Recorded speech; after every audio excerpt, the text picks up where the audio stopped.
For some time, I got interested in this subject. It's a fascinating one, and we sometimes encounter such cases, no financial disclosure. Asteroid hyalosis, we all know that they are particles of calcium lipid complexes failing the vitreous cavity.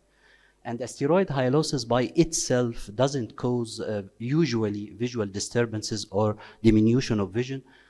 So when do we do, or when do we need to do vitrectomy for such cases?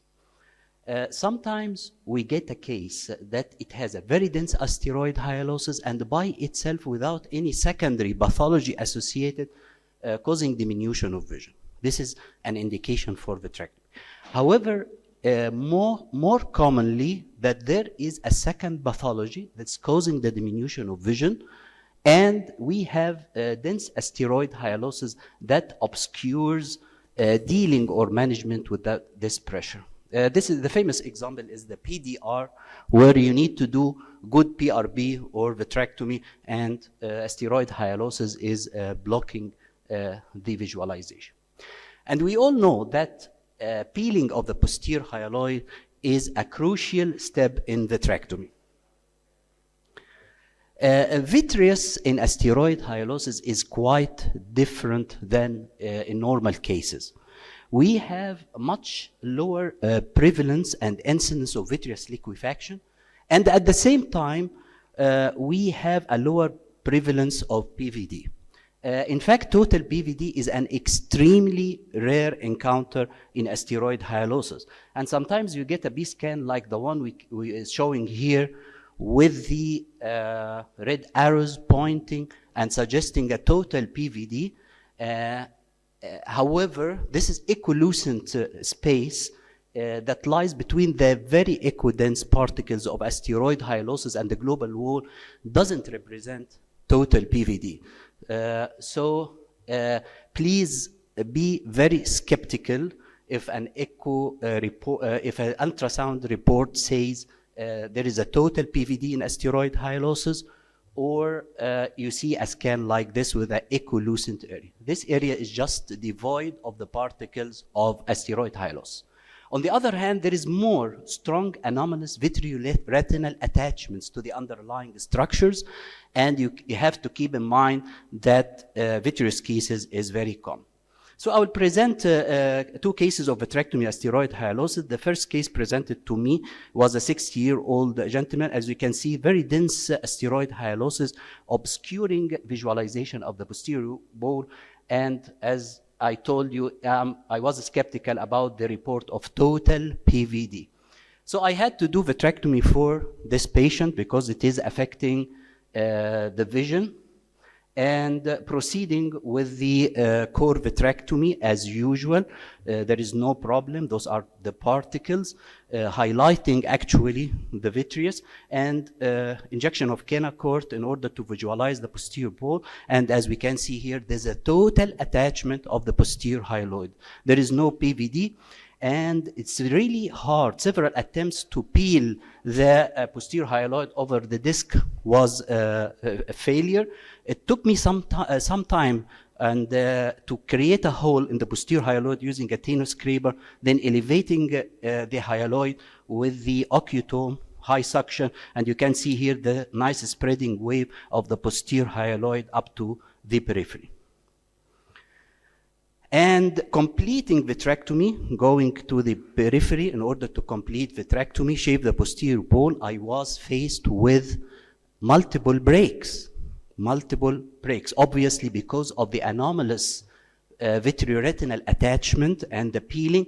And those breaks are extending, not localized to one area, they are extending over a large area. A large area is involved in this.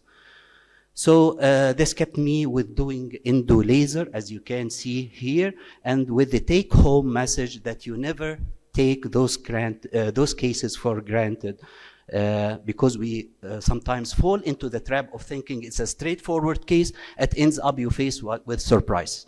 So the second case I'm presenting actually is a 65-year-old lady. I had to do vitrectomy for her because she has PDR tractional diabetic macular edema, subhyaloid hemorrhage, and the dense asteroid hyalosis preventing the good management. Obviously, this time I'm going to surgery, knowing that it is not a piece of cake, as I described, as you can see here. And as you can see, I did peeling of the posterior hyaloid. Again, very strong attachment at the disc. And as I proceed with peeling of this very strong anomalous attachment of the posterior hyaloid, I was faced with bleeding, a lot of bleeding, excessive bleeding from multiple points. Those are fibrovascular points, are attachment under this taut posterior hyaloid. And it took me some time to control such bleeding and to do endodiathermy for such cases, and completing vitrectomy and leaving the eye on air. So the take-home message that pars plana vitrectomy sometimes indicated for asteroid hyalosis, either as a primary cause or for a secondary pathology.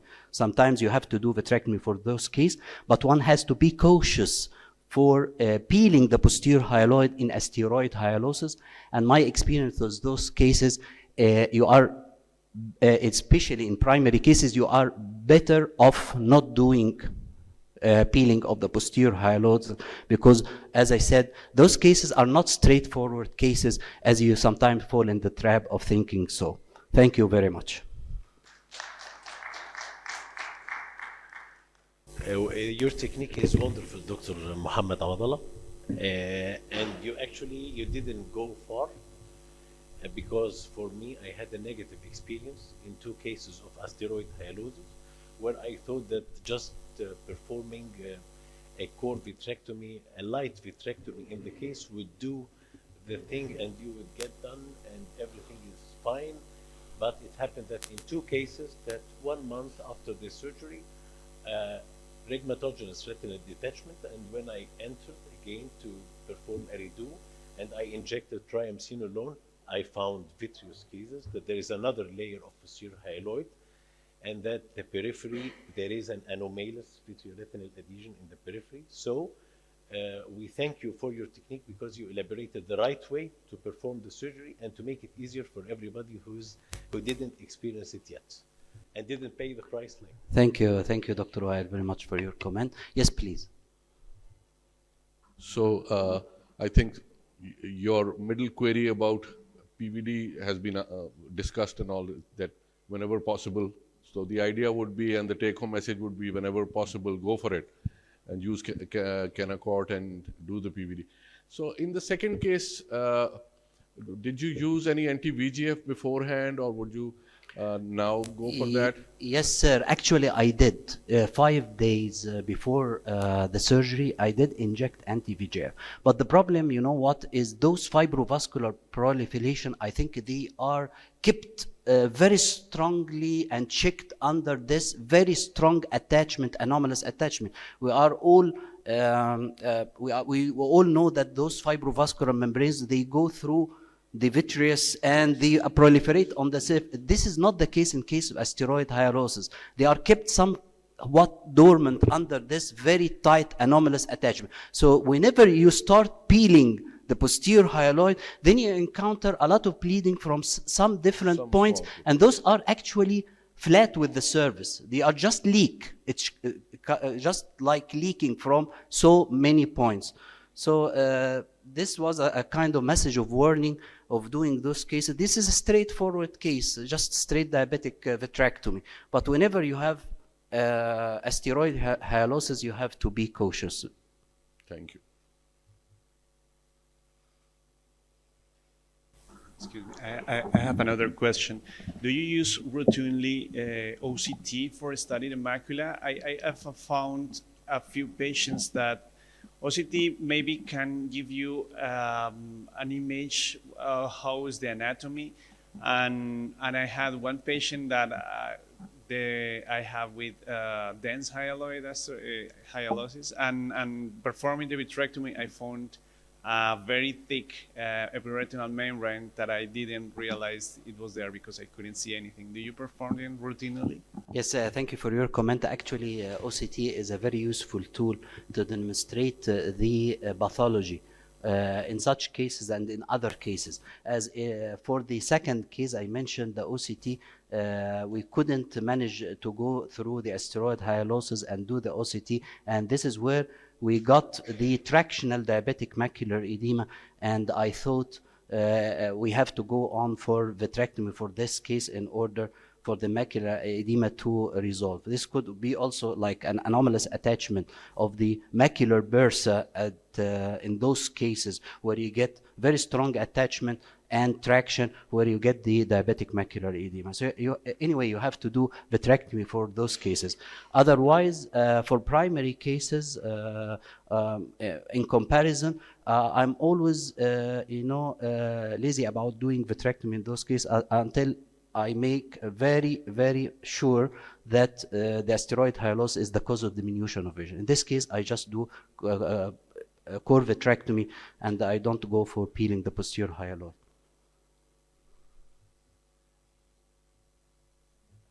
I like your great message that there are a lot of hidden breaks, and often young surgeons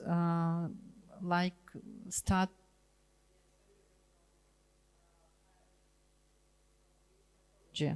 and may face to this problem. Thank you so much.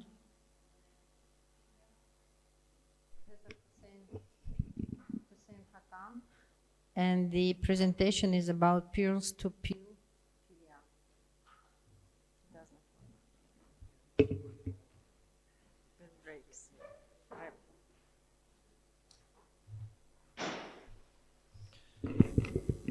Good afternoon, ladies and gentlemen. So I will try to talk a little bit about this one of the worst nightmare for the retinal surgeon, that is PVR. Can I have my presentation?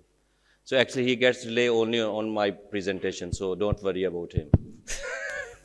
So I will talk about little bit about the PVR and why the PVR should be tackled in retinal detachment. So I will share by the surgical video. So this is my first case. This patient has rheumatogenic retinal detachment, and he presented with not much PVR as you see at the posterior pole, the basic vitrectomy for retinal detachment, and this is a pseudophakic eye. But you will see when you start these things, you see it's very simple. I usually inject the triamcinolone to stain the posterior highlight in all my retinal detachment, rheumatogenic detachment. But the issue over here, if you see the detachment, it's okay, but here you see the star fold. The star fold is very anterior. So if you miss it and you don't peel it, this retina is not going to attach never. So the basic technique with end grasping forceps, go inside the fold and just peel the PVR membrane and the job will be done. So to miss this PVR and leaving this PVR or dealing with this PVR with retinectomy is not that fruitful, as you can spend just 5 minutes to open this star fold and get rid of this shortening of the retina. You see the posterior retina, the posterior pole was okay, and this is just one star fold, and leaving it would never let the retina detach. So here I am struggling with it because it's a pseudophakic eye and curvature of the lens, and it's very anterior. So I am not leaving it unless I am not happy with the peeling of this area. So this is the basic case that I wanted to show you. So here it is. Now you see all of the sudden this area has been relieved and the shortening has been addressed. So now the retina is flat under the air. I usually don't use the PFCL in basic rheumatogenic retinal detachment. This is PVR grade C, so I am putting the silicone oil to flatten the retina. So you can get like this PVR also. So you can see this funnel is closed, and from where to start?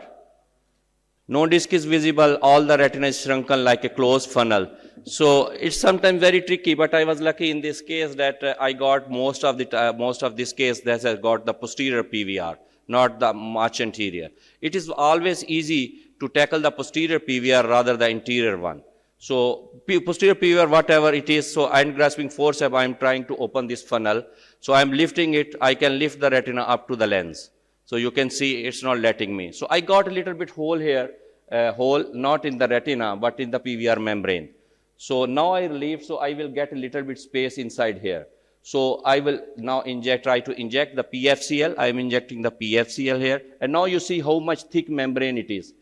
So the only aim is to peel and cut, to peel and how much you can peel. So here you can see retina has got a little bit mobile here, but the membrane is so thick that I cannot get it with the end grasping forceps, that even after the peeling I have to cut with the vitrectomy 23 gauge cutter. So I kept on going it, but the simplest part of this case was there was now much anterior PVR. So I got open the funnel, then injected a little bit more PFCL, got little bit macular area, a flattened one. And here you can see here is the iatrogenic break that I got in this surgery, and I use this for aspirating the subretinal fluid. So at the end of the surgery, the retina is flat and there are not much issues. So you can tackle these retinas rather going for retinectomies and big tools. You just kept on working for the peeling until unless you don't spend time on peeling the PVR membrane, your retina is going to detach after for a few weeks and few months. So at the end of the surgery, we have got this type of the retina in this closed funnel. This is the post-operative. The retina is flat. There's a little bit tortuosity of the vessel. It will go away even more than 3 or 4 months. So this is most debatable topic. So buccal, PVR, peel, and retinectomy. So why I am doing all three? This is pediatric age patient. So I want to do once a surgery. For pediatric patient, I don't think there is any chance of repeating the surgery. So I do once forever. So whatever you can do, you do it. So here you can see the lot of PVR, lot of shortening of the retina over this area. So I'm trying to peel the retina, whatever it's possible. With end grasping forceps, I am just lifting the membranes wherever. In pediatric patient, the issue is not only the PVR membrane. The PVR membrane gets entangled with the posterior hyaloid, and posterior hyaloid gets taut. So it's very difficult sometimes to peel the membrane. You can see I am just pulling it, and this is the break that has been even covered with the PVR membrane. You can see how thick the membrane. The break was under, and you couldn't find it until unless you don't peel the membrane. Here you can see I have just peeled the membrane and found that there is a break inside it. And there is one iatrogenic break, so I just combined it because I don't want to have 3 breaks in a row with the connection one. This gives the shortening of the retina, and I don't like the shortening of the retina at this time of the surgery. I need to peel it. So now I'm trying to feel much more comfortable with the PFCL. So peel any other membranes remaining in this case. You see, these are pure PVR membrane that has got the element of the vitreous. And in pediatric patient, why you have the pucker at the end of the surgery? Because it's not always when you induce the PVD, it's not the end. You have to stain twice to see whether there is a retinoschisis in these cases, not retinoschisis, vitreoschisis, and you end up a thin membrane of posterior hyaloid that ends up with the shortening of the macular area, and you get the everything was done. Why macula is detached? Because you left the posterior hyaloid, and it is very common in pediatric age patient. So I stain multiple times in these patients. So I was not happy with this retina, even with the buccal, with everything. So I planned to do the retinectomy. So I am doing the retinectomy because I don't have a second chance in this eye. So I did the buccal, I did the PVR peel. I am still not happy with the case. So I have to the next step. So I am doing the retinectomy in this case. The more what I am showing you here, that not only the retinectomy, I am doing also the choroidectomy. That is rare for you people or somebody likes it. So I do the choroidectomy also.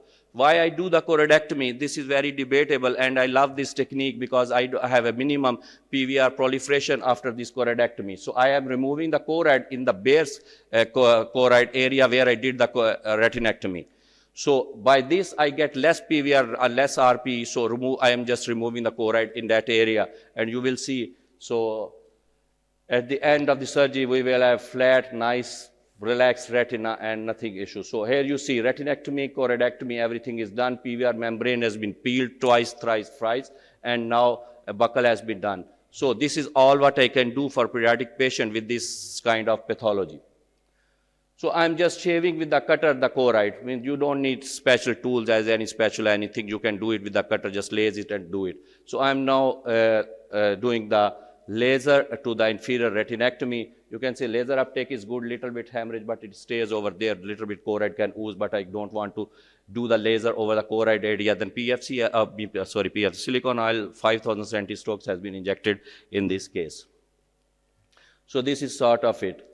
So I just want to show you one more. This is also a pediatric age patient, and patient got the PVR and has got the inferior brake. We all are worried about the inferior brakes. Inferior brake has nothing to do with the detachment. It's our fear and it's our technique that tells us that how we should deal with these inferior brakes. Why inferior brakes goes away? Because all the PVR entangles at the inferior. What the PVR you left in the eye, that gets more and more with the time. So it's not that the inferior retina is a bad retina and superior retina is your friend. It's not like this. It's because you don't treat the inferior retina as it should be treated.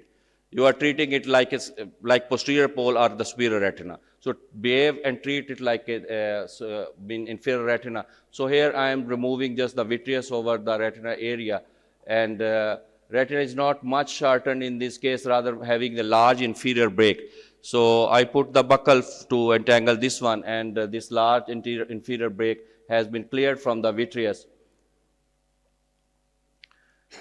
just to make sure that I don't leave any vitreous. I hate the vitreous in rheumatogenic retinal detachment. I don't want to leave anything inside the eye what is named as a vitreous. So even you see my coffeous vitrectomy, I'm still having the much more vitreous.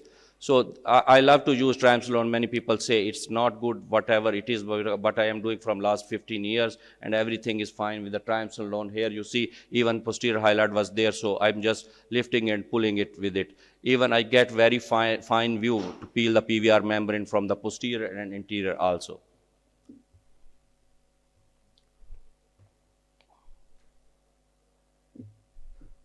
So here you see at the inferior, the brake is visible clearly, and still some traces of canacort are lying over there. So you should have some membrane over there. And from the inferior brake, I'm just doing air fluid oil exchange. I'm not using any PFCL. I'm just draining from the inferior brake, and that's all. So at the end of the surgery, you can see a large inferior brake, retina is well flattened, and I did a little bit choroidectomy in this case also, and did the laser 360-degree and surgical laser, and I will finish it with the 5,000 centistroke silicone oil. So here it is at the end of the surgery. You can see the retina is flat, there is no shortening, and you can fill the eye with the preferred tamponade in this situation. So this is one more case. Here you can see how beautiful the retina is. Even in the anterior segment image, you can see the retina near the lens. So this is much more bullous, but he has got the PVR membranes also.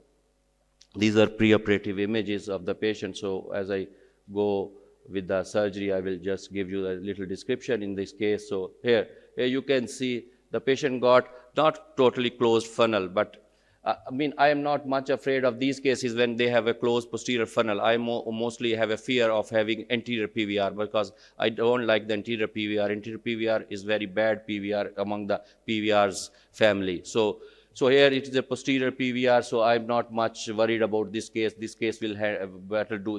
What I am doing, this is a dropped nucleus. My anterior segment's friend dropped it, and he sent me with also with a gift of rheumatogenic retinal detachment. So I got this one. So the same principle, please try to use the end grasping forceps or peeling forceps for the PVR membrane. Don't be in hurry finishing the vitrectomy in 30 minutes, 40 minutes. Try to love the retina, try to spend time, try to peel it. As much you love to peel, your retina will settle down. There's nothing like hurry in the retina. Peel, peel, peel, and peel. You know, when I was a resident, once I have a cataract surgeon, he said, if you want to learn the phaco surgery, you should have a patience, patience, and patience.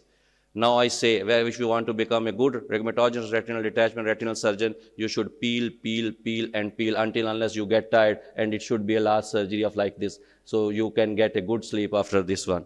So this is just a message and few videos. I can share more, hundreds of video I have on my YouTube channel, so this is just a bit of it. So if you have any questions, subretinal fibrosis, whatever you pathology want, you can find it on my YouTube channel. So thank you so much for having me here. So if any question, I am here. If you don't have a question, then I couldn't deliver anything. Yes, please. I love the questions. Yes. Most interesting thing in these cases, obviously, there was very, very nice cases you've just shown. The choroidectomy or removal of that to prevent PVR. So were you actually just removing the pigment epithelial layer or the actually whole choroid showing the white of the eye, or what layers Yeah, were yeah. I mean, it's very difficult to just get the RP out. It's very difficult. You can't do it. And to get the RP in a chunk, it's not possible. RP comes with the whole segment. It cannot get teared. It's very elastic membrane. So I get choroid with it. No harm in getting choroid with it, because the choroid is no more needed in the area where there is no retina. Choroid is the enemy of that bare retinal area, just to give the PVR and inflammation. Get rid of this vascular PVR tissue from that area. That's my principle. So I get it. I do similar in the intraocular foreign body. If I have the foreign body, I will do the retinectomy, I will do the choroidectomy, and my patients are doing perfect with the vision and with everything. And no retinal detachment after even metallic intraocular foreign body with this one. So I started it 2-3 years ago. Now my plenty of cases, even with the GRT, I get rid of this choroid. And believe me, with this one, I don't have a later shortening of the retina and anterior PVR. I don't have exact answer how it happens, but if you go to the basic pathology and basic physiology of the eye, you know it's a vascular tissue, gives the inflammation, inflammation brings the PVR cells, and PVR cells contracts the retina and it gets detachment. So that's where I work, and I don't know how few people are doing this in the world, so let's see how much the data comes. You just do the diathermy there and then you Yes, I mark the area, the bare choroidal area, I do the diathermy and little bit laser around that area along with the retina. And then, what I do, I just shave with the cutter, keep on shaving it, it keeps on coming. Because even the retina, even the choroid in the inferior detachment area, it's not very much vascular. It's also ischemic, because retina gets ischemic, the similar choroid gets ischemic. So it's not very much bleeding. So the bleeding you can get if you go for the endor section of choroidal hemangioma. There, yes, but not in these much cases. Thank you. The other series I've seen, some people have done this before, but they were only, they were going with a suction tube just over the RPE, and they were removing the RPE layer, and they claimed the same kind of result. So maybe the mechanism is getting rid of RPE. I agree. You are doing the whole thing. So you can do the similar maneuver, but you can spend 15 more minutes with the soft tip extrusion needle. You can keep on shaving over the choroid with soft tip, but it takes little bit time. So I just do with the side of the cutter and get rid of it. Yes, any questions? So we should move to the next speaker. Abdullah, yes, please. I want to ask audience, raise your hand, who would start, from the very beginning with buckling in PVRC cases? Who would start with buckling and vitrectomy as well, combined buckling vitrectomy?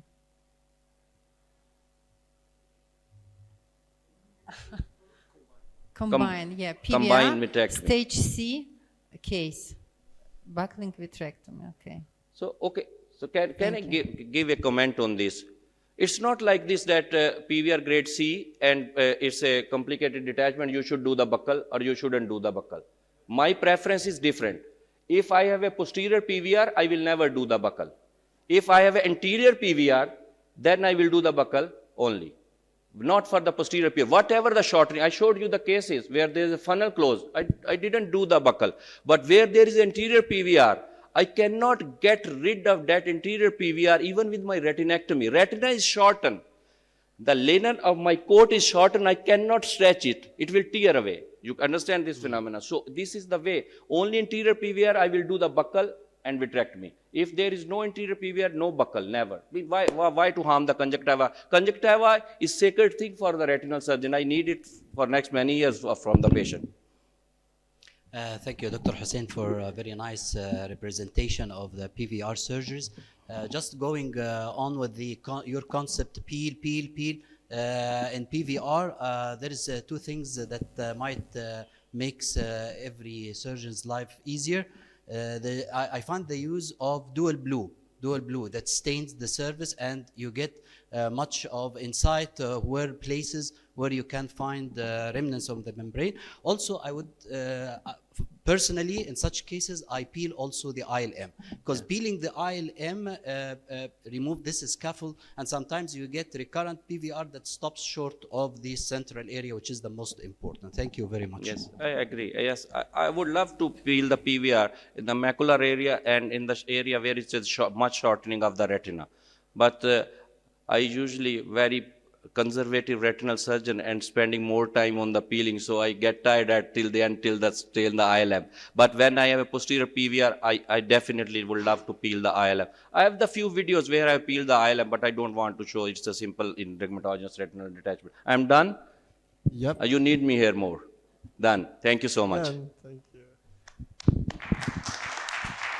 Now it's my pleasure to call my co-chair, Tatiana Abanizova, to give the talk, Individual Approach to Vitreoretinal Surgery. Dear colleagues, it's my great pleasure to be here again. Thank you for the invitation.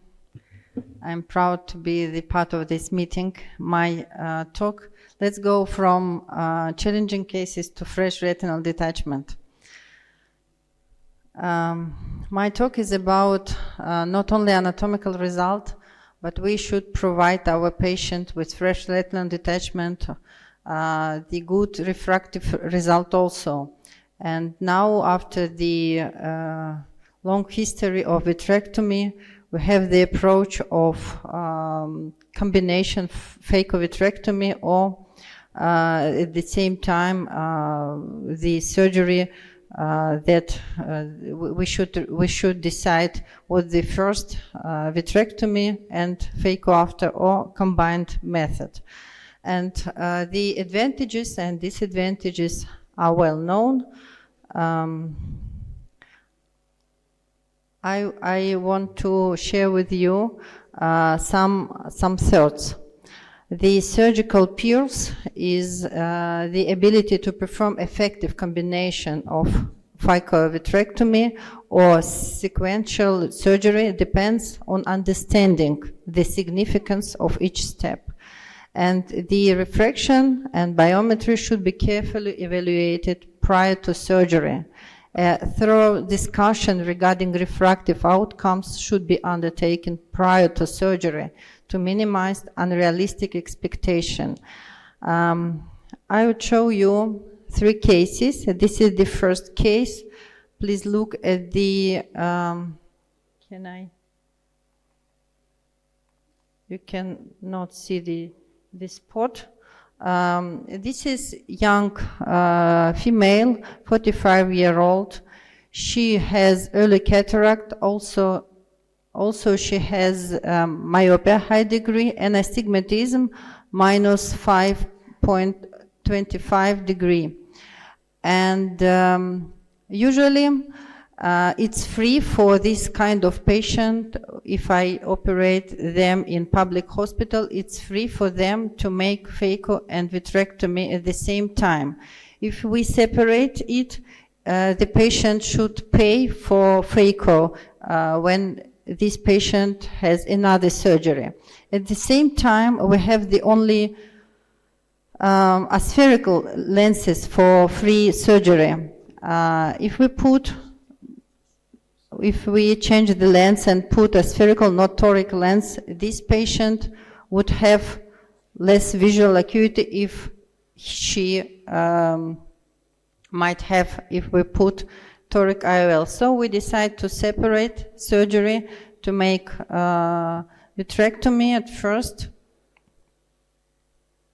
It's standard steps: covitrectomy, flatten the central part, basis shaving, vitrectomy, finding all breaks. It's the 6 o'clock laser application and gas tamponade.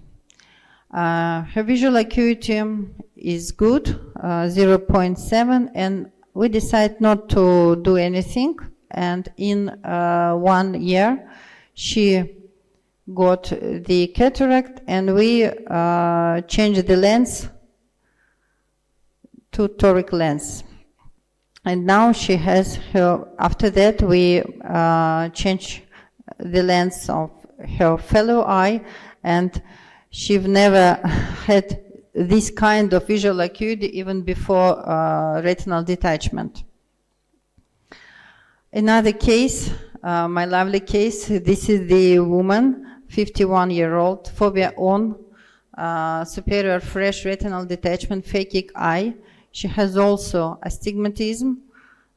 You can see minus 1.25, but when we discussed about details of retinal detachment surgery and about the risk of redetachment, she told us that she dreamed of being without any spectacles since her childhood. And we had 1 day before the surgery, and we ordered the toric lens and implant her toric lens, and you will see the stable position during the surgery, all manipulations, and gas tamponade. The same steps. We prefer bimanual surgery. And of course we expect good result, I mean retinal attachment.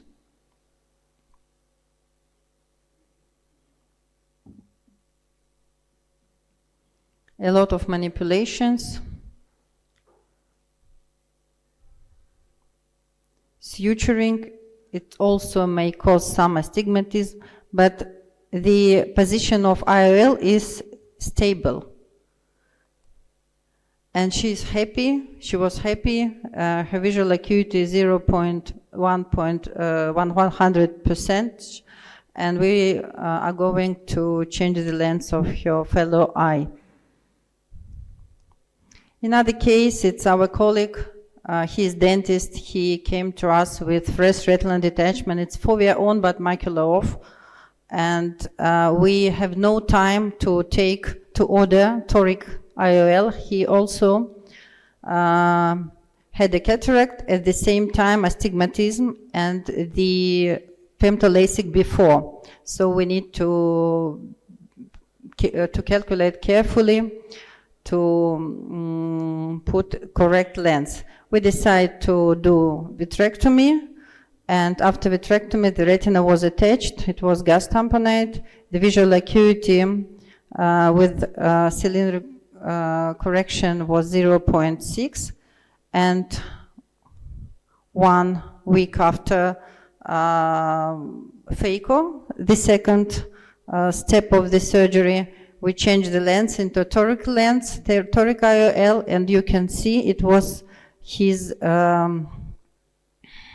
request. He wants to have the working distance about 45 centimeters, and he is also happy. His visual acuity with spheric correction 1.75. Thank you so much. The individual approach to the treatment of patient with retinal detachment is necessary, and toric lenses may be placed in selected patients. Thank you.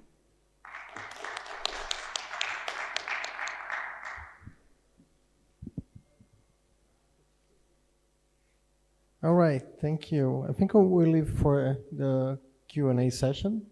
All right? Okay.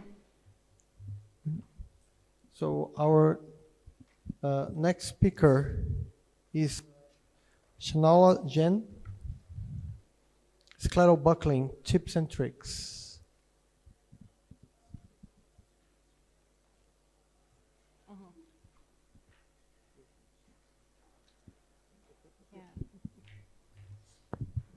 For fresh. Thank you very much, Mr. Chairman, and greetings to all of you. I don't have any disclosure regarding my today's talk, Pakistan is a beautiful country, and we all need to explore, especially our guests from abroad. I'll be talking about scleral buckling. My talk will not be as glamorous and as good as all the speaker who preceded me, but it is very important, I would say. It's going out of fashion, and our young ophthalmologists, this talk is, I would say, will especially benefit them who are training in ophthalmology if they are here. Scleral buckling. When you receive cases of retinal detachment, what are you going to do? Go for vitrectomy? This is the usual trend. Due to recent advances in microsurgical techniques, everybody is going for internal approach. But scleral buckling is an established and time-tested procedure. It is there for almost a century. And especially the cases with minimal internal traction, you can treat them with scleral buckling successfully and in efficient way. So there's a lot of studies which they are showing that vitrectomy is now very commonly performed procedure compared to scleral buckling. Nowadays, it is almost done 10 times more commonly compared to scleral buckling when dealing with retinal detachment. But this tendency towards internal approach is actually not translated in terms if you come to the surgical outcomes. And there is no large series which will show you that this internal approach is giving you better results, especially in cases of uncomplicated retinal detachment.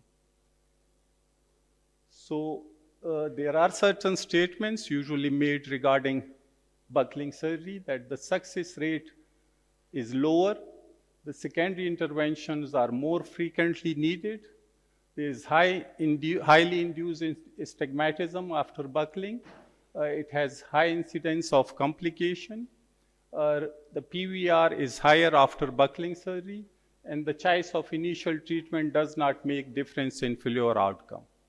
Scleral buckling is easier to learn compared to vitrectomies. So let me tell you, all these statements, if not absolutely, they are relatively wrong and based on misconceptions. So there's a lot of evidence for what I'm telling you. And these are some of the studies. I didn't find any study, any large series in which they would show that internal approach is better than scleral buckling when you are dealing with retinal detachment with minimal internal traction. This is our experience with scleral buckling. We published more than 10 articles in national and international journals regarding different aspects of scleral buckling. So, what are the cases for retinal detachment? Yes, of course, fresh retinal detachment, young patients with no posterior vitreous detachment. Yes, solitary tears are tears which are very adjacent and you can buckle them adequately. Phakic, high myopes, retinal detachment due to retinal dialysis, and when there are absence of media opacity like lens opacity or vitreous opacities. I would say when there is good visibility, so these media opacity are, I would say, is relative contraindication, or it may give you tendency towards internal approach, but they can do also very well with buckling surgery. In which internal approach is preferred? Yes, the cases with giant retinal tear, the cases which are associated with choroidal retinal detachment, cases with high PVR, star folds, and beyond that, and some of the cases which are post-buckling surgery where you get, after subretinal drainage, you get retinal or vitreous incarceration. As I said, vitreous opacities or bleed are relative contraindication. If they are mild, they can go away and you can still go for buckling surgery. In my experience, retinal dialysis of more than 180 degree, they don't do well with buckling surgery. And for such cases, you need to go in and adopt internal approach. Posterior breaks, yes, you have to go in. So some of the practical tips, this is important, all will agree that you need to do pre-op assessment and plan for the surgery. This should be done a day before or immediately before surgery, whatever suits you or your setup. If you are doing it under local anesthesia, you have to reduce the intraorbital pressure before starting surgery. This will avoid complication and the globe will be easily manipulated when you are performing buckling surgery. Once you have buckled or found the primary breaks, you still need to go for screen the retina and look for secondary breaks, look for areas of peripheral retinal degeneration or flat breaks, and they needed to be addressed. If you miss them, they may cause problem or redetachment in future. The areas after dealing with the primary break which are detached, they don't need to be buckled actually, and you can just cryo that area or do laser after the surgery. There is tendency, especially for the beginners, to go for tight buckles, and this should be avoided. The young surgeons, when they are especially when they are doing band buckles or encirclage, they will go for tight indentation. Solid silicon buccal material are preferred because of less risk of infection and extrusion, but again, you can use sponges as well because they are made for the same purpose. Okay, now there should be, every one of us should start thinking of no drainage surgery. Most of the complication is associated with with buckling surgery are related to subretinal fluid drainage. So in most of the cases, it may give you good night's sleep when you do a subretinal fluid drainage and you see the retina flat on the table. But in most of the cases, the results will be the same if you don't go for the subretinal fluid drainage. If you are going for no drainage surgery, then please do AC paracentesis. This will give you ease of indentation, and also this you should do before implanting the buccal, because in high intraocular pressure eye, if you are going for paracentesis, you may get complication. When you are draining the subretinal fluid, especially with the incisional sclerochoroidotomy, which is cut down technique, you have to relieve all pressure from the eye. I mean, your speculum should be relieved, the fixation suture, everything. You need to relieve all the pressure from the eye. And for good visibility, when you drain, sometime to compensate for, you need to compensate for hypotony. And for that, you can use fluid. You don't need always to use air for that. If you intend to use air for that, then you have to localize and mark your breaks before injecting air because of the compromised visibility. You also need to inject air. This is my experience that you inject air before buckling. This just pushes the retina to its natural or original position. And then you can apply buccal or tighten the suture. Of course, you need to check for central retinal artery compromise at the end of the surgery. Scleral buckling, we need to train our young ophthalmologists in this beautiful procedure. It's very effective, very safe, and it's very cost effective, especially in setups like ours where cost matters. It doesn't need vitrectomy system, it's not machine dependable. You don't need a lot of consumable for scleral buckling. So it's very beautiful and needs to be there on the stage. Thank you very much.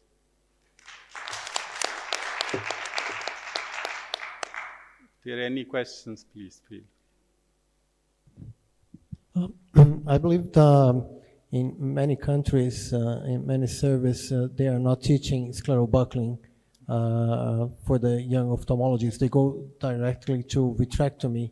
And when you show, some cases and some indications for young fellows or myopic, they're a very good way to having one surgery, the retina attached, and then more than that, We all have patients with buckles for more than 20 years. They are still phakic with clear lens and no surgery and a good retinal attachment. So it's indeed a good method that we should use more and more. And then there is now they are using. I think they just think that vitrectomy is the must thing to do, the surgery that is most challenging and so on. So I agree with you. Agreed. Well, I have a question. Please. You talked about either a buccal or a vitrectomy, but in case you Pardon? may need either a buccal or a vitrectomy in the statistics that are presented. But what about the combined buccal vitrectomy? In case you would need a vitrectomy for a case, would you add an adjuvant buccal in each and every case, or you wouldn't, or you would add it in selective cases? As a VR surgeon, I think we have to pass through different stages. You start with buckling and vitrectomy, then you stop buckling, do vitrectomies, then you again start vitrectomy plus buckles. So you have to pass through all these stages. And I think, the technique which is working with your hands, that's best for you. If you think that buckling together with vitrectomy is giving you better results, please stick to that. This would be my advice. Just a little comment here about what you just said. I look at these two procedures, cryobuckle and vitrectomy, as I think buckling is more of an art than vitrectomy. Vitrectomy, you have so many tools. You go in and you use dyes and things and everything. For a cryobuckle procedure, you have to be spot on, and so that's an art. And it's just like not teaching extra cap at all to a phacosurgeon. It's not even like not teaching cryobuckle. I think cryobuckle would be more important than an extra cap. Exactly. In comparison. So a small dialysis and a young boy going in with a vitrectomy in that person would be, it's cruel. Yeah. Thank you. Thank you very much. Please. Thank you very much. First of all, a comment and then a question. I think if you add a buckle to all your vitrectomy cases, even the most simple ones, in my opinion, you will improve your primary attachment rates, because the buckle in those cases does have benefits. Now, I'm one of probably the younger VR surgeons that was trained. Fortunately, I was trained to do buckles very well, but I was trained to do buckles with the view on the wide field system on the microscope with a chandelier, rather than using the indirect as the proper VR surgeons do it. So I was told. What's your view on creating a new hole in the eye and putting a chandelier? Because I've heard very big debates about, buccal surgery should be purely external. You shouldn't be adding a new hole to the eye, and it can have complications like vitreous wick and, later on further complications. I'd love to hear from you. Thank you. Thank you very much. I'm doing it the conventional way. I haven't done it with the chandelier. But there are colleagues who are doing it and they are happy with that. It's always what you call in research the spin. When there's new technique, the people who are doing it, they would just try to find some reason for that it's working much better. But maybe it's working much better. We need to check. Just to add to this comment, the last comment. Yes, I have been doing from 1 or 2 years. I've started doing with the white viewing system, the buckles, and I'm not doing it with chandelier. In fact, I'm doing it picking one port and doing it with 23 gauge. And honestly, up till now, I was afraid that there might be some vitreous problems or some more PVR or something, but it has given me good results. I mean, even with one vitrectomy probe, 23 gauge, and wide angle viewing system, and doing the external procedure. It has given, at least to me, it has given me good results. Yeah, maybe this will also work, but probably this is related to the training, which is more towards vitrectomy and internal approach, because you can do it efficiently with the conventional way. Yeah, another system, I used to work with Kashif many years ago, and we used to have that office system, Topcon's office microscope, where you can see the posterior segment without the help of anything else. just with the lens. So we did a lot of cryo buckles without any need for any other light. So it was very simple. And I've also have experience in using chandelier for cryo buckles, and which was just mentioned. They have proven to be very safe. And if a 23 gauge has been shown to be safe, so a chandelier definitely has been. I don't know what will be the next to. But we should always, we should not, this is the thing, we should not undermine the importance of indirect. Yes. Because, you know, prematures and everything, they come and we have to do lasers as well and all those things. That art is also dying. Yes. So we should not leave that art. You need a lot of experience to get acclimatized with indirect ophthalmoscope. And with this other system, it's very easy compared to indirect, especially for the beginners. So there is some charm there to go for such an alternate option. Thank you very much. Thank you so much. We need to move on to the next speaker.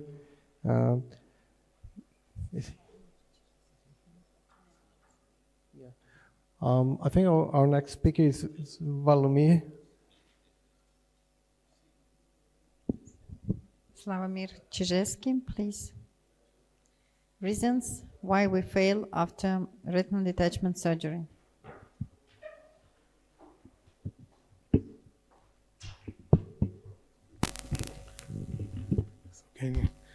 Once again, thank you very much, Professor Hussein, for inviting me. Someone told that regarding our previous discussion that about the buckling surgery, that it's the medicine is art because it's no matter what we do, but it's important how we do that. So I want to share with you my personal experience why we fail in retinal detachment surgery. Of course, I was trained that PVR after primary vitrectomy is always your fault as surgeon, because whatever you can do, too much laser, cryo, not enough laser, cryo, incompletely vitreous removal, or incompletely drainage, or you can miss breaks. Of course, this is actually not true for the trauma cases or for the pediatric cases. When we do how it looks like after primary vitrectomy with gas, they are far more dangerous PVR as after buckling surgery. We all know that. So this is, we have to go in once again, remove all membrane, and once again put gas or silicone oil tamponade. But what is really very important, this is, was already mentioned by Professor Hussein, it's the shortening of sclera, and we can, you can see at this movie, it's after gas tamponade, redetachment. You can recognize it when you cut the retina, even if you buckle, you cut the retina and the both edges of retina spread. This is the first sign of the shortening of the sclera. In pediatric cases, I do, unfortunately it doesn't work, I do always buckle also in 360 giant retinal tears because of the reason just to support ciliar hypotenuse. Sorry, but the movie, it doesn't work. Of course, it's necessary to meticulous removal of vitreous, but I want to point out actually one thing, in my opinion, which is quite frequently, which we missed it, which is not adequately drainage. And we all know from the buckle surgery that if we close the hole with buckle, the subretinal fluid can resorb even within a couple of months. I saw cases where the break was closed and we were able to observe the resorption of fluid within 3 or 4 months. For example, like in this. And now imagine the situation that we leave that kind of subretinal fluid during vitrectomy. And of course, it's not the problem when this is the fresh retinal detachment, because fluid, it's not dense and the RPE condition is quite healthy. And if we use intraretinal OCT, we know that we have always some fluid subretinal under the retina, even in this fresh one retinal detachment. If we do fluid air exchange at the end, the slippage come, so the subretinal fluid come out, as you can see at this movie, and this usually it's not a problem because it resolves from yourself within a couple of days. But sometimes we have cases, and they are not only chronic cases, like in this case, we can recognize it because of the dense fluid in AC. When we see such dense fluid coming from the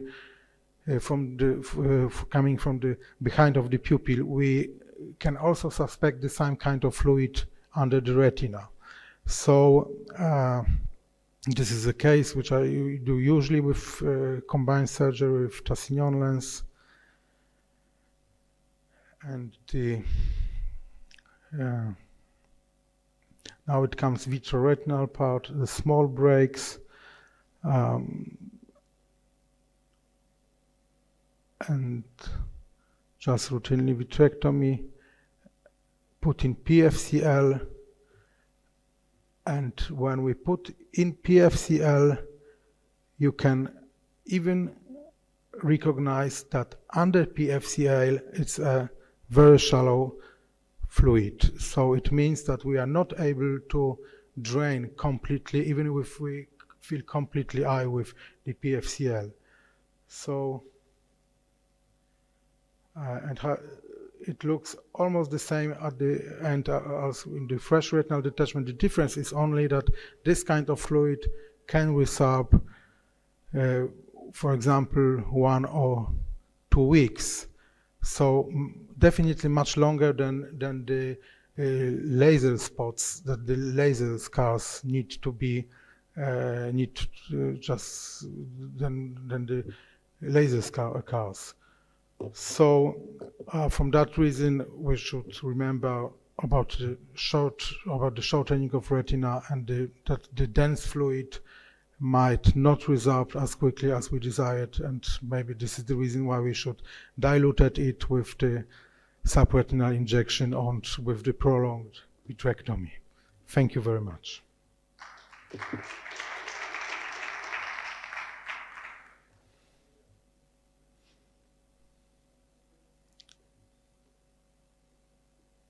Thank you for your talk. For the sake of time, we need to move on. And I would like to call now Dr. Diego Rodriguez Martinez.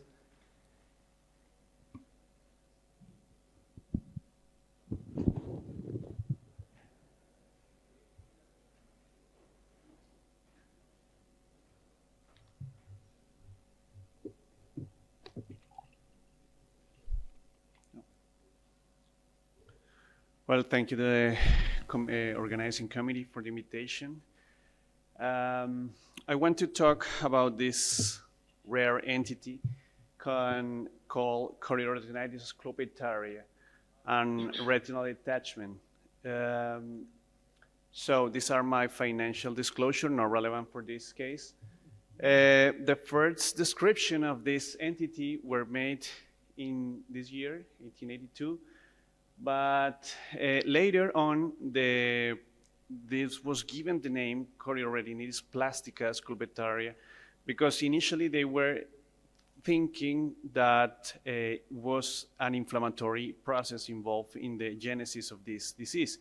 So the meaning of the scleroticaria is not really well known.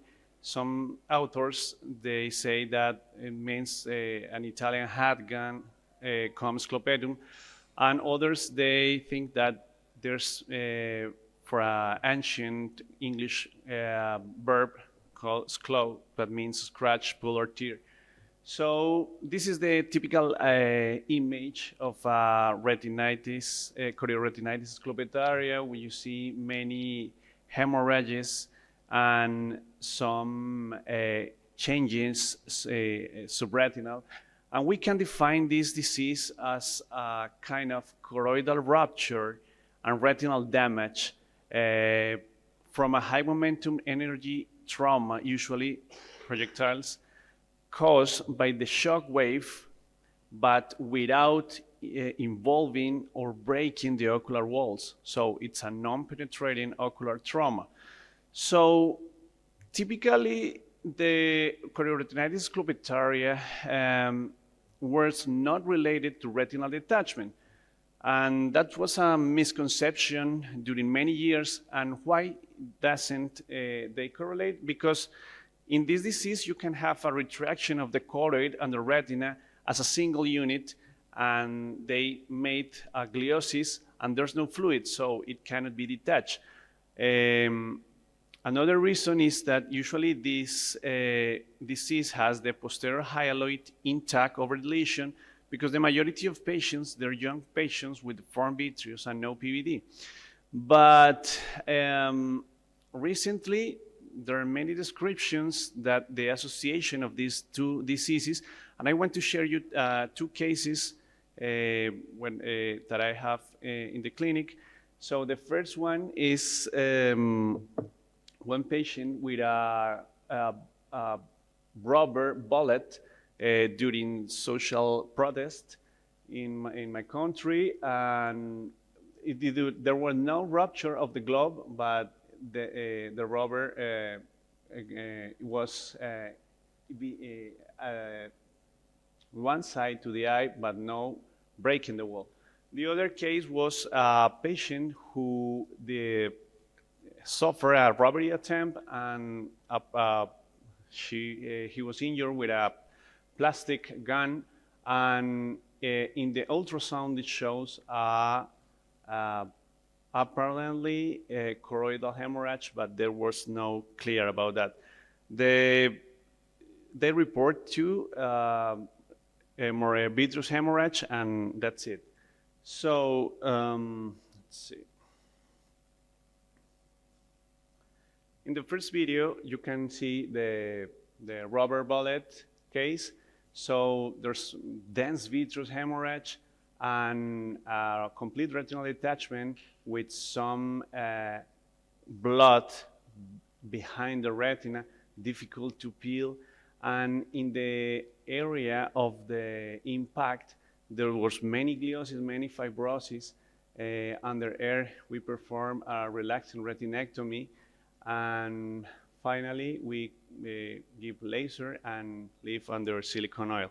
The second case was a mobile retinal detachment, where you see a peeling of epiretinal membranes and peeling of subretinal strands behind the retina. So we decided to perform an ILM flap for closing the hole. And you see the same thing. It's so very fibrosis hemorrhage in the site of the impact, and you see the holes beside that area of sclopetary. So again, we perform laser, 360 degrees barrier, and silicone oil. So what happened in these cases? There are few reports about this. You can see a summary of many I found in the literature. The typical mechanism is glial proliferation or arachmatogenous, and the hole is adjacent to the lesion of the impact. You see there are many variable time in the presentation from 1 month to 1 year.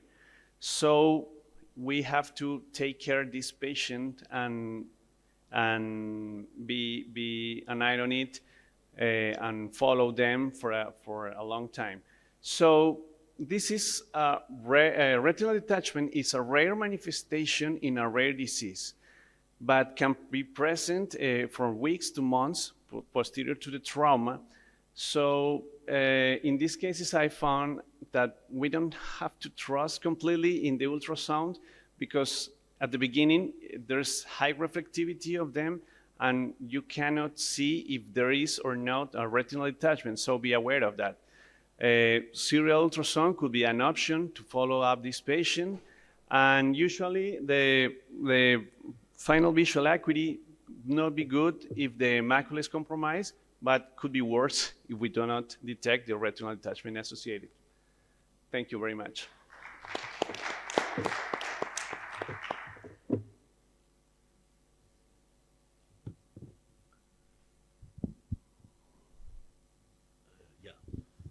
Well, now the next talk is Dr. Amin Marashi. Pearls in PVD induction.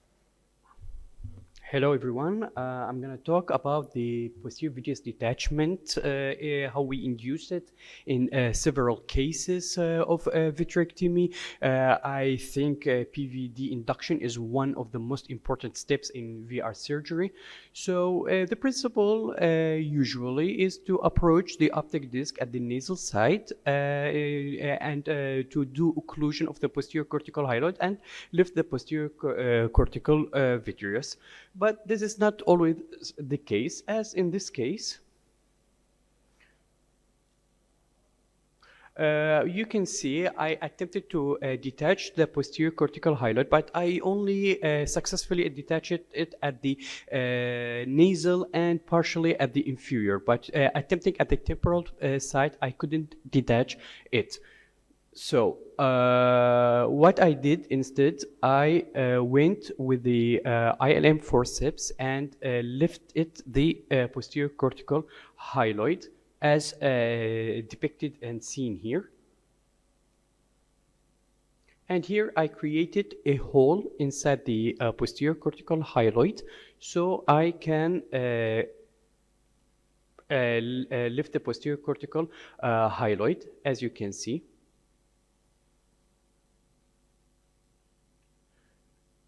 And while I'm removing it, I start at the macular area. I gently aspirated it at the nasal area or temporal to the optic disc and successfully did the posterior vitreous detachment.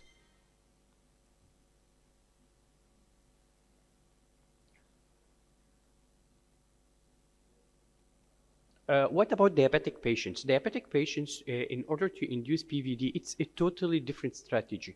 We should do a vitreous rhexis at the mid-periphery, and here it is very important to cut or to do the vitreous rhexis at the correct plane where the posterior cortical hyaloid is detached from the mid-periphery. After successfully doing the 360 degrees vitreous rhexis, we do it in a spiral fashion, approaching closely to the optic disc. Sorry for the bad video quality, it's been captured by my phone. So while doing it, I approach in a spiral fashion to the optic disc where I initiate the posterior vitreous detachment, as the video will show now.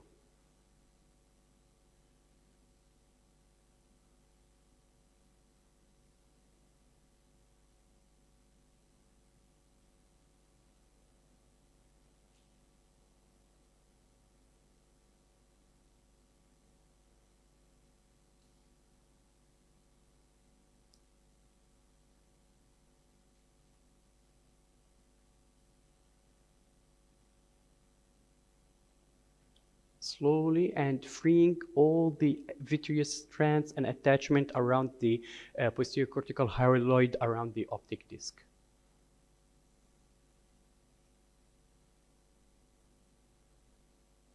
And as you see, now I'm doing the posterior vitreous detachment after it was free from 360 degree. But there is a caveat here, because usually we encounter posterior cortical hyaloid schiasis, and this, after successfully treating inducing PVD, we stain with triamcinolone, and we find this posterior cortical hyaloid schiatic part is being attached. What I usually do is with this diamond scraper, I create a flap of this schiatic posterior cortical hyaloid, and with with the ILM forceps, I create a hole inside this posterior cortical hyaloid, and then with the cutter, I lift up the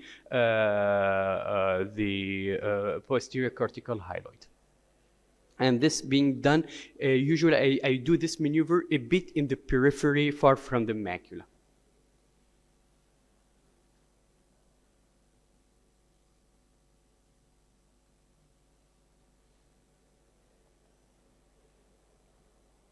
This is another one showing the same principle.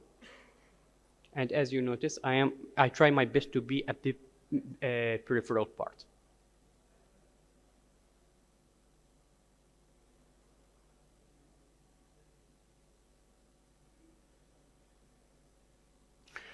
In cases of retinal detachment, I usually start with separating the vitreous at the attached area.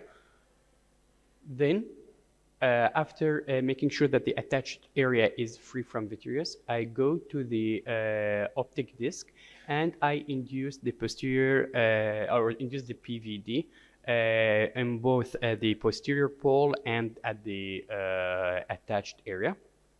However, the detached area, I encounter a different strategy. I start then at the last cutting the vitreous and removing it at the detached area and go to the retinal tear, and try my best to ampute the flap if it's there.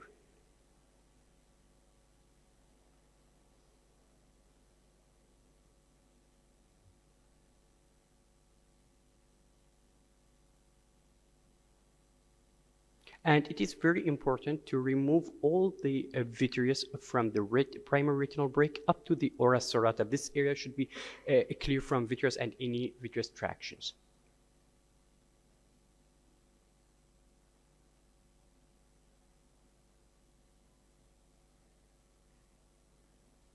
Here I am releasing any tractions at the retinal break.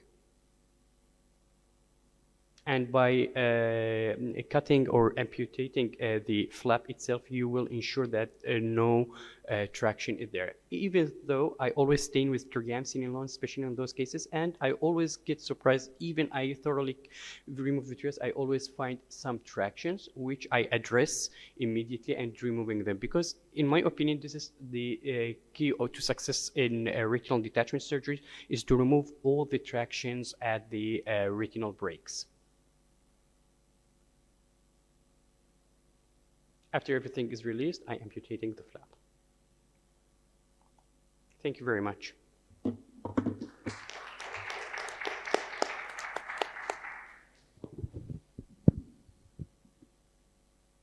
Thank you so much.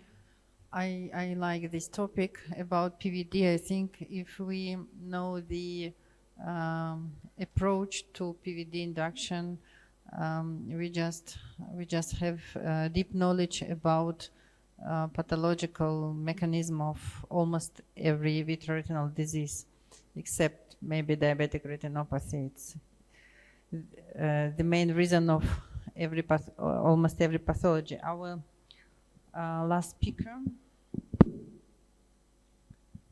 Dr. Weil Ahmed Ivels, retinal PACRS technique during vitrectomy for primary retinal detachment in children.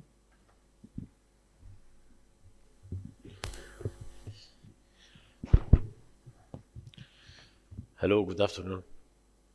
Are you all okay? Okay. Well, we all know that the vitreous structure in children is different than that in adults. In children, it is well formed. Rarely can man find liquefaction or so. It is attached to almost each and every point of the retina, and especially at the optic disc, which means that the step of induction of posterior vitreous detachment is sometimes very challenging. And the classic way to induce the PVD is by pulling on the vitreous close to the optic disc with whatever instrumentation that we can use. But at the end of the story, it is usually, in a simple world, it is a pull on the posterior hyaloid. Even in cases like this case of traumatic retinal detachment in a child, after injecting the TFCL, and I thought that I performed a PVD and the remnants of the triamcinolone by using a Thanos scraper, I could gather a complete sheet of vitreous cases, another layer of posterior hyaloid. But even in all these demonstrations, it is a pull on the posterior hyaloid. But what are the limitations of pulling on the posterior hyaloid? Of course, there is an anterior limit. I cannot keep pulling anteriorly and I hit the posterior capsule of the lens, and I may even reach to the level of the cornea if the thing, but I have to have a limit. But what if that anterior limit will not allow me to perform that pull to the extent that I have the posterior hyaloid completely separated until the level of the ora serrata? So I proposed, and I have been performing this, and I'm still performing till now, a retinal push. I start with a pull on the posterior hyaloid until I reach my presumable anterior limit, and then after that I start, instead of further pulling, I push on the retina. And I performed it. This was presented long ago for the first time in the EVRS meeting in Florence, 2017. But after that, I have performed much more cases than in this study. The idea is that we proceed as normal. We inject triamcinolone, we exert the pull with whatever, and sometimes I inject beryllium blue G when I suspect that there is a macular hole. In this case, there has been a macular hole, by the way. And after that, I start pulling. But when I find that the pulling has a limit, I start holding the posterior hyaloid flap that is there, and I push on the retina with another instrument. This would help me to reach the level of the ora serrata without going further anteriorly. The instrument that I can use in pushing on the retina is, of course, preferably to be a blunt instrument, whether it is a soft like a Thanos scraper or even the tip of the vitrectomy probe, based on the assumption that it is a blunt instrument and not a forceps, for example. I ended up with results that can be comparable to the literature for the straightforward vitrectomy in pediatric retinal detachment, a primary reattachment rate of more than 88% and a secondary reattachment rate of 96%. And this was at the time where I did not use a buccal vitrectomy for pediatric retinal detachment. So this was the only step. Some details concerning the technique. In this case, for example, I held the hyaloid with the probe and I exerted the retinal push with the Thanos scraper. It is a very soft, it is a soft-tipped instrument, and when I exert the pressure, the pushing, in a gentle way, calculated, I move perpendicular to the posterior hyaloid sheet until I find a resistance. And when I find the resistance, I do not proceed further. A resistance means this is the point of the vitreous base. I will not, or there is a PVR. Sometimes when the cases look horrible at the beginning, by exerting the bimanual approach to push on the retina, it may help gradually, step by step, as you see here, some perfluorocarbon liquid, and then continuing with the bimanual approach to push on the retina, and we may end up with complete retinal reattachment. This coincides with what Professor Hussein Khakan said, that we need to peel and to peel and to peel, but it depends on the stage of the surgery and the technique you would like to achieve the desired effect. I would like to say at the end of this presentation that this is a technique which may look like it's out of the box, but it may help in achieving a complete detachment of the posterior hyaloid and a sustainable retinal reattachment. Maybe you try it and you give your experience as well. Thank you so much.